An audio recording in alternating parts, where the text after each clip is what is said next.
بسم اللہ الرحمن الرحیم۔ ہم نماز ہی کے متعلق بات کریں گے۔ یہ جو سورت روم کی آیت میں نے آپ کے سامنے پڑھی ہے، اس میں اللہ تعالی اس آیت سے قبل بھی اپنے پیارے نبی علیہ السلام کو یہ حکم دے رہے ہیں کہ اے میرے نبی، اپنے چہرے کو دین حنیف کے لیے سیدھا کر لے اور اللہ کی اس فطرت کی اتباع کرو جس پہ اس نے انسانیت کو پیدا کیا ہے۔ اور پھر اس آیت میں اللہ نے فرمایا کہ منیبین الیہ واتقوہ، اللہ کی طرف رجوع کرو اور اس سے ڈرتے رہو۔ وَأَقِیمُوا الصَّلَاۃَ، اور نماز قائم کرو۔ وَلَا تَکُونُوا مِنَ الْمُشْرِکِینَ، اور مشرکوں میں سے نہ ہو جاؤ۔ یعنی اللہ کی طرف رجوع کرتے ہوئے اس اللہ سے ڈرنا ہے اور نماز کو قائم کرنا ہے۔ اور نماز کو قائم کرنا ایسا ہے کہ جو لوگ اس کو قائم نہیں کرتے گویا کہ وہ مشرکوں میں سے ہو جاتے ہیں، کیونکہ قرآن کہتا ہے وَلَا تَكُونُوا مِنَ الْمُشْرِكِينَ، کیونکہ مشرک نماز نہیں پڑھتے، وہ غیر اللہ کے سامنے اپنے سر سجدے میں جھکاتے ہیں، وہ اللہ کے خلاف اللہ کے دشمنوں کو اللہ رب العزت کے مقابلے میں لا کے پکارتے ہیں، گویا وہ اللہ کا شریک ٹھہراتے ہیں۔ لہذا ہے مسلمانوں، تم اللہ کو عبادت کے لائق سمجھتے ہوئے اس کے سامنے جھکو، اس کی عبادت۔ نماز چھوڑنے کا گناہ کیا ہے، اس کے اوپر انشاءاللہ ہم اگلے جمعے میں بات کریں گے۔ آج ہم نے مزید دیکھنا ہے کہ نماز کے کتنے فائدے، نماز اللہ کو کتنی محبوب ہے۔ سورۃ المؤمنون کا آغاز اللہ نے کیا قد افلح المؤمنون، یقیناً مومن کامیاب ہو گئے۔ یعنی اللہ نے مومنوں کی کامیابی کا اعلان کیا، اور یہ کامیابی دنیا کی کامیابی نہیں ہے۔ دنیا میں کامیاب انسان ہم اسے سمجھتے ہو، یہ لازمی نہیں ہے کہ اللہ کے ہاں بھی وہی کامیاب ہے۔ اللہ تعالیٰ کے ہاں کامیابی کا ایک ہی مطلب ہوتا ہے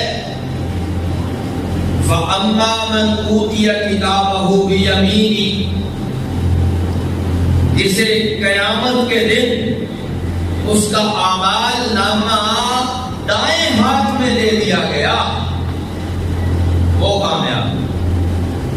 فَيَقُولُ هَاؤُمُ اقْرَءُوا كِتَابِيَهْ، وہ لوگوں سے کہے گا دیکھو میں کامیاب ہو گیا، میرا رزلٹ آج نکلا ہے، اور اللہ نے جو سرٹیفکیٹ مجھے دیا ہے وہ کامیابی کا ہے۔ اور کامیابی کی دلیل یہ ہوگی کہ اعمال نامہ دائیں ہاتھ میں اس کامیاب شخص کو دیا جائے گا۔ جیسے بچے چھوٹے آپ نے دیکھے ہو، جس دن ان کا نتیجہ نکلتا ہے اور یہ کامیاب ہو کے گھروں کو واپس لوٹتے ہیں تو کتنی خوشی کا اظہار اپنے ماں باپ کے سامنے کرتے ہوئے کہتے ہیں لو ابا جی، آپ نے جو وعدہ کیا تھا پورا کرو، میں کامیاب ہو گیا ہوں۔ اس قیامت کے دن اصل کامیابی ہے فَمَنْ زُحْزِحَ عَنِ النَّارِ وَأُدْخِلَ الْجَنَّةَ فَقَدْ فَازَ، جسے اللہ نے جہنم سے بچا لیا اور جنت میں گویا اصلی کامیابی آخرت کی کامیابی ہے۔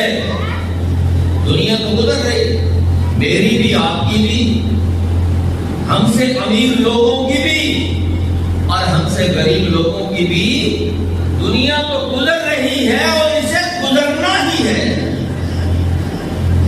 آپ دیکھیں دنیا میں بادشاہ بھی آئے وہ بھی چلے گئے، گداگر فقیر آئے وہ بھی چلے گئے، دنیا دونوں نے گزار لی۔ کسی کو ہم دنیا میں کامیاب سمجھتے ہیں، کسی کو ناکام۔ یہ اصل کامیابی نہیں ہے، اصل کامیابی آخرت کی کامیابی ہے۔ اور اللہ کن لوگوں کو کامیاب قرار دیتا ہے؟ اللہ مومنوں کو کامیاب کہتا ہے، قد افلح المؤمنون۔ کافر کامیاب نہیں، وہ نہیں کہ جنہوں نے اللہ کا انکار کیا وہ بھی کامیاب نہیں۔ ہاں دنیا اگر آج آپ ان کی دیکھ لیں تو ہم سے بڑے آگے نظر آتے ہیں، کامیاب نظر آتے ہیں، لیکن فرمایا مومن کامیاب ہے۔ اور مومن بھی کون سے؟ الذین هم فی صلاتهم خاشعون۔ پہلی خوبی ان مومنوں کی یہ ہے کہ وہ نمازوں میں خشوع و خضوع اختیار کرتے ہیں۔ ان کی نمازیں گویا اللہ سے ملاقات ہوتی ہے۔ پیارے نبی علیہ السلام نے یہی تو فرمایا تھا، ان تعبد اللہ کأنک تراہ فإن لم تكن تراہ فإنہ یراک۔ عبادت کیسے کرنی؟ ایسے عبادت کرنی ہے جیسے میرے سامنے اللہ ہے، میں اس کو دیکھ رہا ہوں۔ اور اگر یہ کیفیت نہیں بن سکتی تو یہ سوچ لو کہ وہ اللہ مجھے عبادت کرتے ہوئے دیکھ رہا ہے۔ یہ ہے نماز میں خشوع و خضوع اور عاجزی، کہ نماز ایسے خشوع و خضوع سے پڑھ رہا ہے۔ اور واقعات بھرے پڑے ہیں تاریخ کے کہ صحابہ کرام کی نمازیں کیسی ہوا کرتی تھی۔ اللہ کے نبی علیہ السلام کے پیچھے آ کے کھڑے ہو جاتے نفل نمازوں میں، حضور علیہ السلام لمبی لمبی قرات فرماتے۔ مجال ہے کہ کسی صحابی کو کوئی پریشانی ہوتی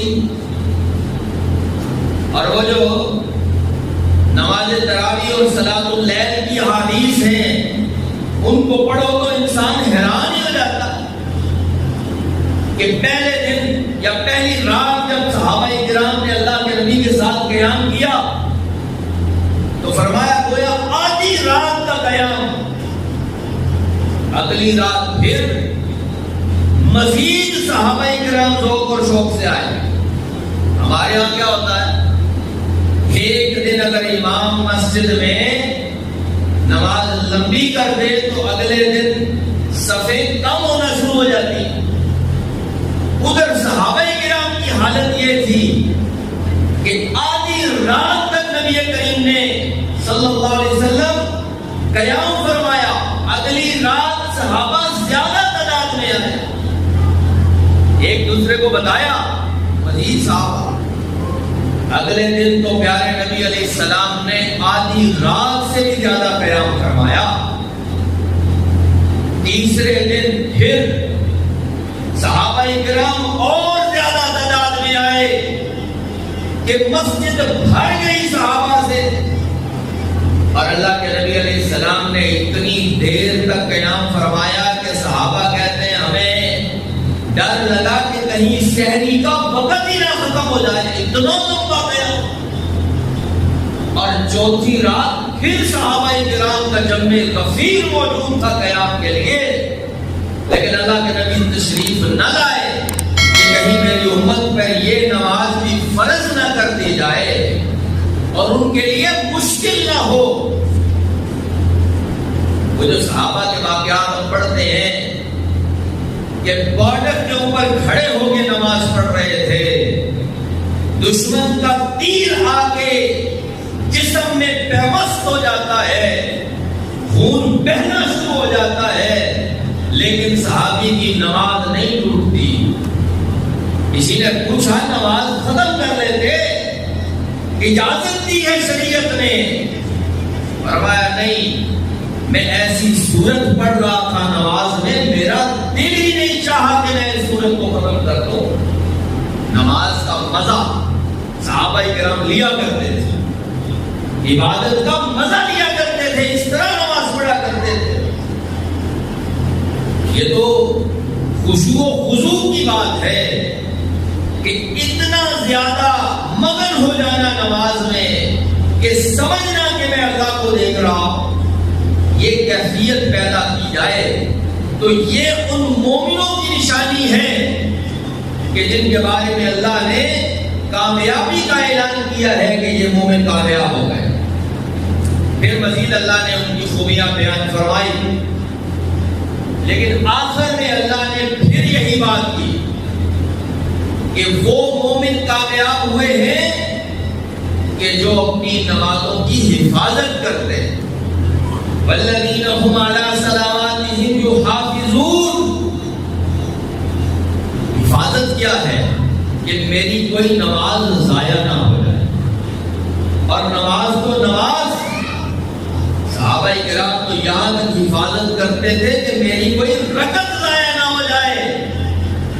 اور رکعت تو دور کی بات ہے، یہ کوشش کرتے تھے کہ تکبیر تحریمہ کہیں ضائع نہ ہو جائے. اتنی کوشش. ایسی نماز کی حفاظت کرنے والے جو مومن ہیں وہ اللہ کے ہاں کامیاب ہوں گے. اور پھر کامیابی کے بعد انہیں ملے گا کیا؟ فرمایا اولئک هم الوارثون. یہ لوگ وارث ہوں گے. کتنی وراثت کے وارث ہوں گے؟ 1 ایکڑ، 10 ایکڑ، 1 مربع. کتنی جائیداد کے وارث ٹھہریں گے؟ ان کی وراثت میں کتنی دکانیں آئیں گی، کتنا بینک بیلنس آئے گا؟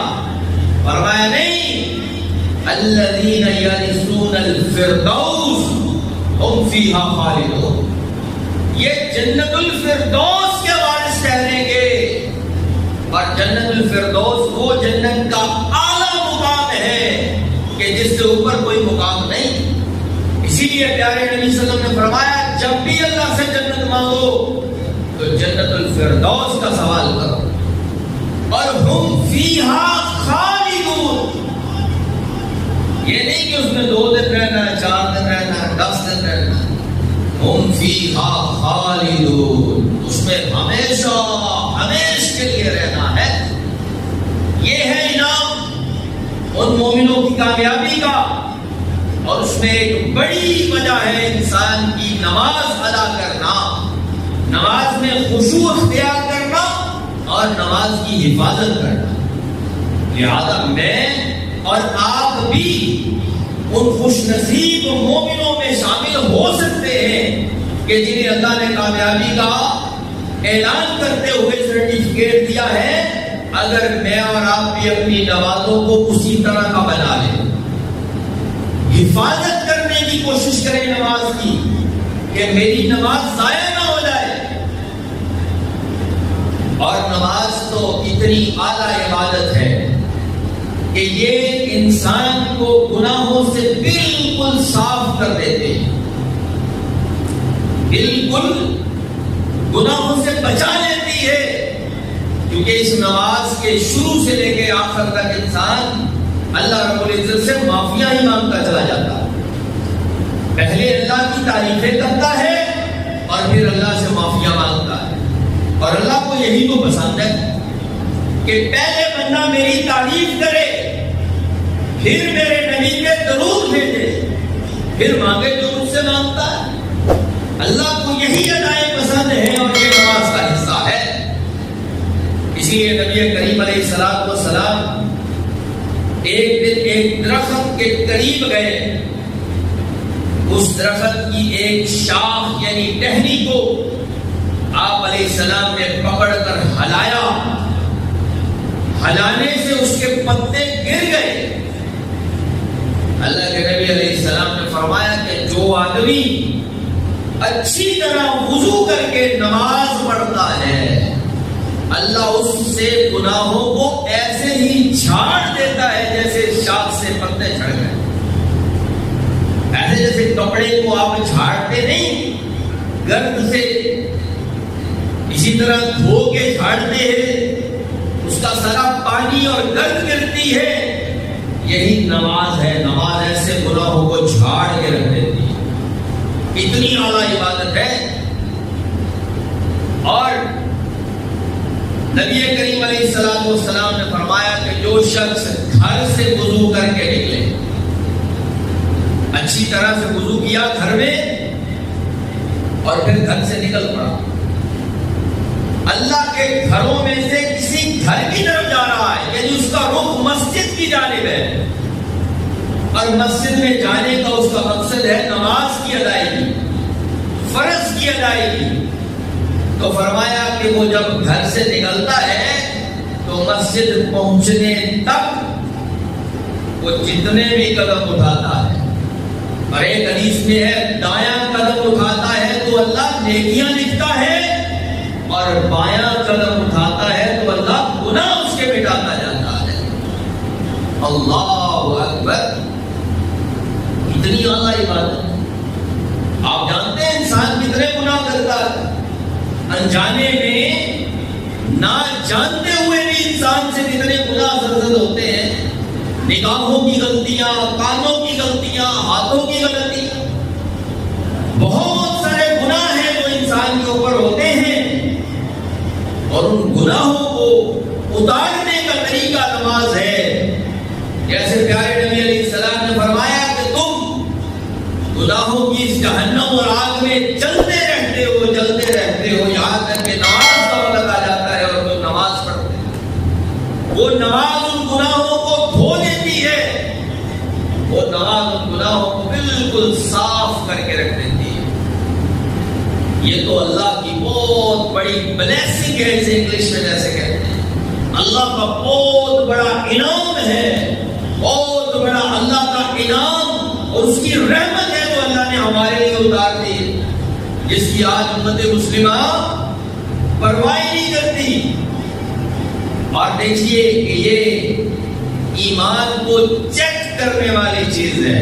جیسے کسوٹی ہوتی ہے کہ اس کے اوپر لا کے چیزوں کو پرکھا جاتا ہے، چیک کیا جاتا ہے. اگر میں نے اور آپ نے اپنا ایمان چیک کرنا ہے تو ایمان کو چیک کرنے کے لیے یہ نماز کو کسوٹی کے طور پر رکھ لیا جائے کہ اگر میرا اور آپ کا دل لگتا ہے اس نماز میں، میں اور آپ دل سے نماز کی طرف آتے ہیں تو ایمان موجود ہے. اگر ایسا نہیں تو یاد رکھ دیجیے ایمان موجود تو ہے لیکن انتہائی کمزور حالت میں موجود ہے. اور بعض حدیث کی نسبت سے تو ایمان ہے ہی نہیں. انسان ایمان سے نکل کر کفر میں چلا جاتا اگر نماز کا خیال نہیں، نماز سے محبت نہیں، نماز زندگی میں موجود نہیں، تو گویا ایمان زندگی میں موجود نہیں. اور پھر دیکھیے کہ نبی کریم علیہ السلام نے فرمایا، حضرت سلمان فارسی رضی اللہ تعالیٰ عنہ اس حدیث کے راوی، آپ نے فرمایا جب انسان نماز پڑھتا ہے نا تو اس کے جتنے بھی گناہ ہیں وہ اس کے سر کے باہر نکل کر اوپر چلے جاتے ہیں، اور پھر جب انسان سجدے میں جاتا تو وہ جو گناہ اوپر ہوتے ہیں وہ سارے کے سارے گر جاتے ہیں. اتنا فائدہ، یعنی انسان کے گناہ سجدے میں جانے کی وجہ سے گر جاتے ہیں. اسی لیے تو پیارے نبی علیہ السلام نے فرمایا تھا کہ نماز میری آنکھوں کی ٹھنڈک، سکون ملتا ہے اس سے. مومن نماز پڑھے تو اس کی زندگی میں سکون اور اطمینان آ جاتا، کیونکہ یہ اللہ کا ذکر ہے، اور ذکر کے بغیر مومن کسی حیثیت کا نہیں ہے، کیونکہ اللہ کا یہ حکم ہے الا بذکر اللہ تطمئن القلوب. دلوں کو اطمینان ہی اللہ کے ذکر سے ملتا ہے. اور وَأَقِمِ الصَّلَاةَ لِذِكْرِي، نماز سب سے بڑا ذکر ہے. اس میں انسان کا جسم بھی اللہ کے سامنے کھڑا ہے. جس طرح اللہ کا حکم ہوتا ہے جسم اسی طرح موو کرتا ہے، اسی طرح حرکت کرتا ہے. زبان بھی اللہ کے ترانے گاتی ہے اور دل بھی اللہ کی خوف اور اللہ کی امید سے بھرا ہوا ہوتا ہے. نماز ذکر کی سب سے اعلیٰ ترین قسم ہے. جو آدمی نماز نہیں پڑھتا چاہے وہ سارا دن بھی ذکر کرتا رہے تو اللہ کی بارگاہ میں اس کا ذکر قابل قبول نہیں، کیونکہ سب سے بڑا ذکر تو اس نے چھوڑ دیا جو نماز ہے. اور پھر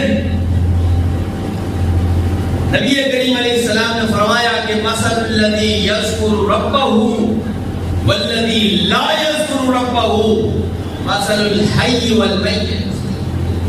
وہ آدمی جو اللہ کا ذکر کرے اور وہ آدمی جو اللہ کا ذکر نہ کرے، ان دونوں کی مثال ایسے ہے جیسے زندہ اور مردہ کی مثال ہے. نماز اللہ کا ذکر ہے، لہذا نماز پڑھنے والے زندہ ہے اور نہ پڑھنے والے مردہ ہے. یہ میرے نزدیک نہیں، پیارے نبی صلی اللہ علیہ وسلم کی حدیث کے نزدیک. آج کتنے ہی مردے ہیں ہمیں نظر آتے، وہ زندوں میں ہے ہی نہیں، لیکن اپنی زندگی کو زندگی سمجھ رہے ہیں. حضرات سامعین، نماز کے بغیر گزاری ہوئی زندگی موت ہے، زندگی نہیں ہے. زندگی تو وہ ہے جو اللہ کے ذکر میں گزاری جائے، اور ذکر کی اعلیٰ ترین قسم نماز ہے. نماز کو چھوڑ کے کوئی شخص زندہ ہو ہی نہیں سکتا.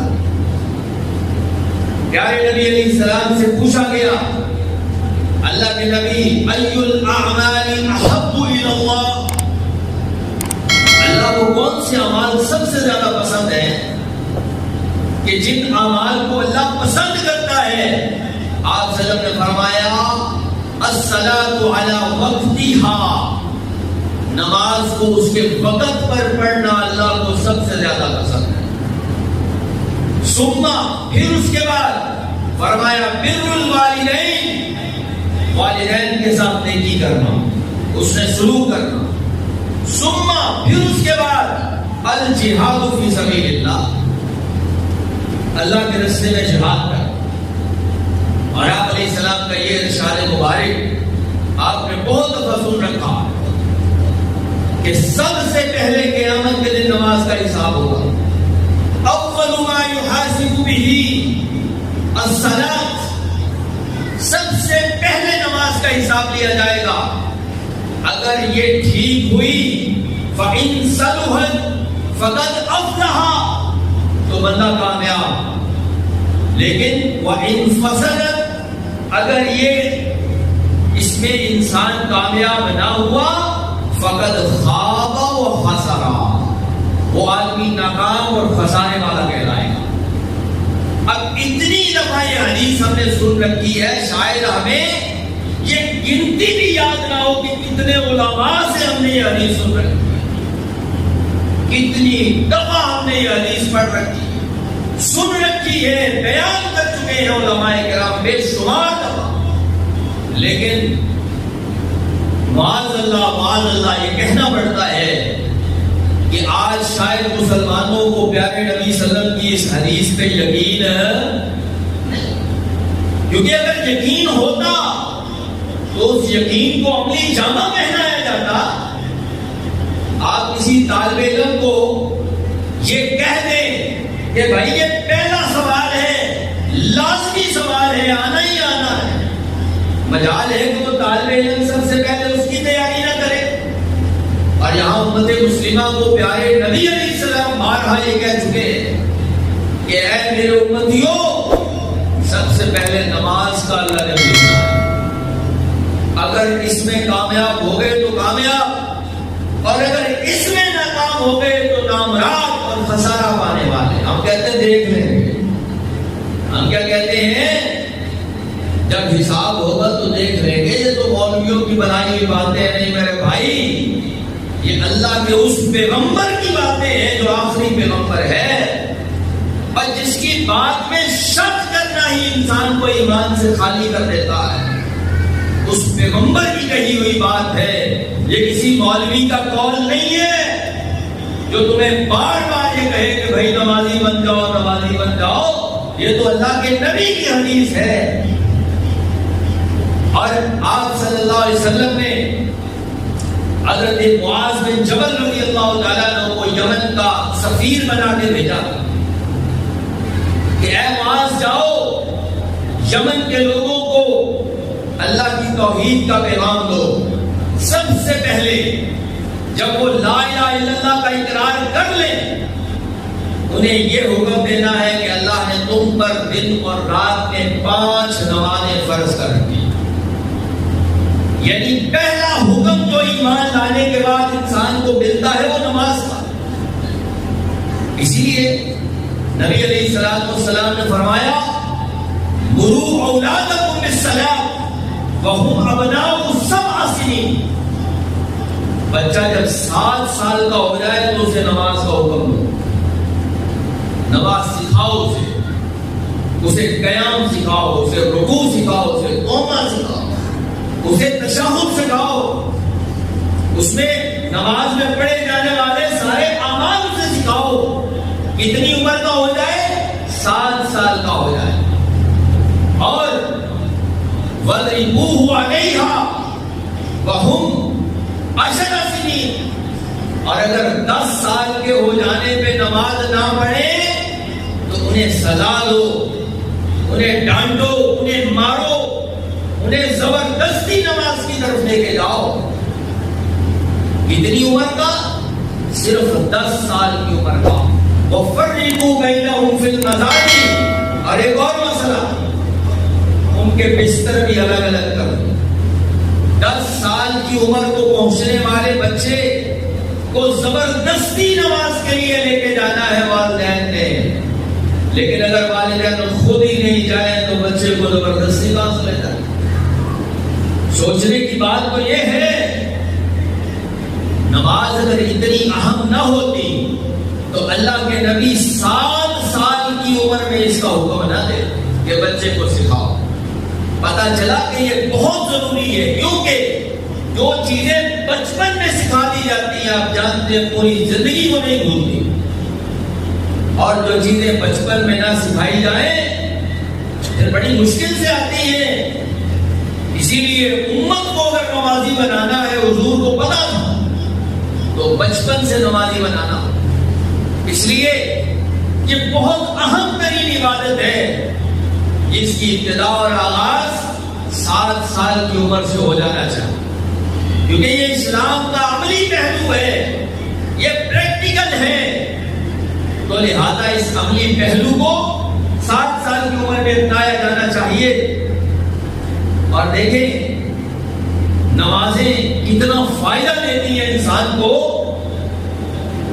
کہ خاص طور پہ جو ایسی نمازیں جن کا پڑھنا نبی علیہ السلام نے فرمایا کہ منافقوں کے لیے بہت ہی مشکل ہے، عشاء اور فجر کی نماز کا پڑھنا، فرمایا یہ منافقوں پہ بڑی گرا گزرتی، اگر انہیں پتہ چل جائے اس کے اجر و ثواب کا تو فرمایا ہر ممکن کوشش کر کے وہ آئیں گے۔ جو شخص اللہ کے نبی علیہ السلام نے فرمایا کہ عشاء کی نماز ادا کرتا تو گویا ایسے ہے جیسے اس نے آدھی رات کا قیام کیا، اللہ کے سامنے وہ کھڑا ہو گیا اور اس نے آدھی رات تک اللہ کے سامنے کھڑے ہو کے ہی گزار دی، اور پھر اٹھنے کے بعد فجر کی نماز بھی پڑھ لیتا ہے، تو گویا ایسے ہے جیسے اس نے ساری رات ہی قیام کے اندر گزار دی۔ یہ اتنی فضیلت کی بات ہے۔ اور پھر فجر اور عصر کی نماز کے وقت فرشتوں کی ذمہ داریاں تبدیل ہوتی ہیں، فرشتے جو انسانوں کے اعمال لکھتے ہیں وہ واپس چلے جاتے ہیں، دوسرے فرشتے ان کی جگہ لے لیتے ہیں، اور اللہ تعالیٰ ان فرشتوں سے پوچھتا ہے، حالانکہ اللہ تعالیٰ اپنے بندوں کے حال احوال کو بخوبی جانتا ہے، کائنات کے ذرے ذرے سے واقف ہے، لیکن اللہ ان فرشتوں سے پوچھتا ہے اے فرشتوں مجھے بتاؤ تو صحیح میرے بندوں کو کس حال میں چھوڑ کے آئے ہو؟ تو وہ فرشتے اللہ کو بتاتے ہیں کہ اے اللہ تیرے بندے تیری عبادت کر رہے تھے، نماز پڑھ رہے ہیں، اور اللہ ان بندوں سے خوش ہو جاتا ہے اور فرشتوں کو بھی حکم دیتا ہے کہ تم بھی خوش ہو جاؤ۔ اسی لیے تو بتایا کہ جب مردہ قبر میں جاتا ہے اور نمازی ہوتا ہے تو وہ فرشتوں کو پہلی بات یہی کرتا ہے کہ میری عصر کی نماز کا وقت آ، مجھے نماز پڑھنے دو، یہی اس کی کامیابی کی دلیل ہے۔ اور عصر کی نماز کی اہمیت فرمایا کہ حافظوا علی الصلاۃ والصلاۃ الوسطی، خاص طور پہ اس نماز کی حفاظت کرو۔ کہا کہ جس آدمی کی عصر کی نماز ضائع ہو گئی وہ ایسے ہے جیسے اس کا مال بھی لٹ گیا، اس کے اہل خانہ بھی لٹ گئے، اتنی خاص ہے۔ اللہ کے نبی علیہ السلام غزوہ خندق کے موقع پہ جب کفار کا مقابلہ کر رہے ہیں اور بڑی ہیبت کا وقت ہے کہ دل دہل جاتے ہیں، اللہ کے نبی علیہ السلام کی عصر کی نماز بھی قضا ہو جاتی ہے، تو پیارے نبی علیہ السلام کی وہ زبان رحمت کہ جس سے کبھی سخت الفاظ نہیں وارد ہوئے، اللہ کے نبی علیہ السلام فرماتے ہیں کہ اللہ ان کفار اور مشرکین کے گھروں اور قبروں کو آگ سے بھر دے کہ ان کی وجہ سے میری عصر کی نماز ضائع ہو جا رہی۔ پھر حضور نبی کریم علیہ السلام کو نماز سے کتنی محبت تھی۔ اللہ کے نبی علیہ السلام زندگی کے آخری ایام میں اتنی نکاحت اور کمزوری ہو چکی ہے کہ خود بغیر سہارے کے اللہ کے نبی مسجد میں نہیں آ سکتے، ایک ہاتھ حضرت علی اور ایک حضرت عباس رضی اللہ عنہما کے کندھوں پہ رکھا اور اللہ کے نبی مسجد میں آ رہے ہیں۔ صحابی رسول نے کیفیت بتائی کہ اللہ کے نبی کے پاؤں زمین پر گھسٹتے ہوئے چلے آ رہے ہیں، اس حال میں بھی حضور نے نماز نہیں چھوڑی۔ اور اللہ کے نبی کی زندگی کے آخری الفاظ کیا تھے؟ فرمایا لوگو الصلاۃ الصلاۃ وما ملکت یمینکم، لوگو سنو نماز نماز، اور جو تمہارے خادم ہیں، جو تمہارے ملازم ہیں، ان کے حق ادا کرو، نماز کا حق ادا کرو۔ حضرات سامعین، بے شمار حدیث میں موجود ہے، قرآن پاک کی آیات اس کی اہمیت کے اوپر موجود ہے، تو ہمیں نماز کو معمولی درجے کی عبادت نہیں سمجھنا چاہیے۔ انشاءاللہ آئندہ جمعہ میں ہم اس پہ مزید روشنی ڈالیں گے۔ اللہ تعالیٰ سے دعا ہے کہ اللہ تعالیٰ ہمیں پکا اور سچا نمازی بنائے۔